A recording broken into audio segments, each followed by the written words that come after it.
Hey guys, welcome back. For today's video, we're checking out this LED barbecue lamp light.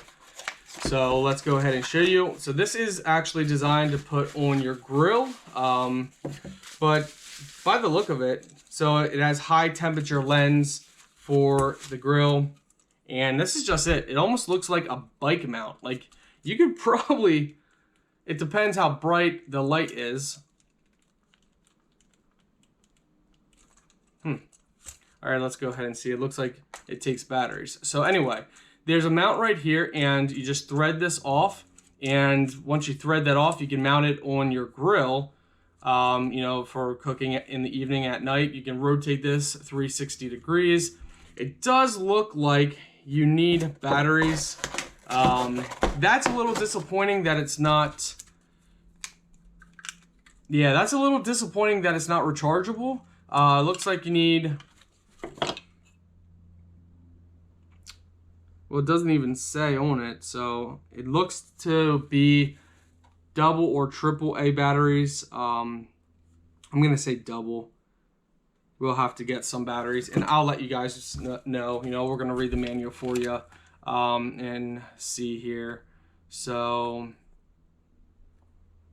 yeah, so it actually says it could be installed on a branch, desk, holder. Let's see.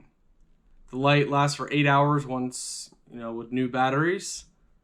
Double A batteries, so AA batteries.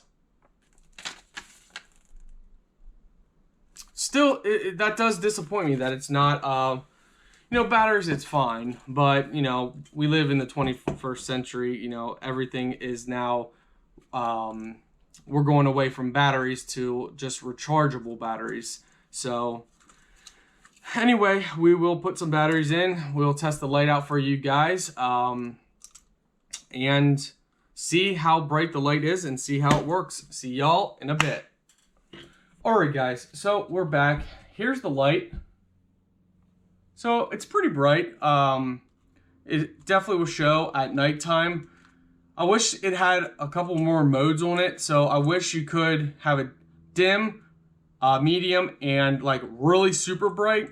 Because let's say you are barbecuing and it's dusk, you know, you want something that's going to be really bright, because if there's still light outside, you know, you're in the evening, you definitely want a little brighter than that. But, you know, it's not that big of a deal. You know, your eyes will get adjusted. So yeah, you know, it's not bad. You know, my probably honest opinion, my honest rating for this would probably be a 3.3 stars. Probably between 3 and 3.3 stars. That's my honest opinion on it. I think for most people it's going to work great for the application you need.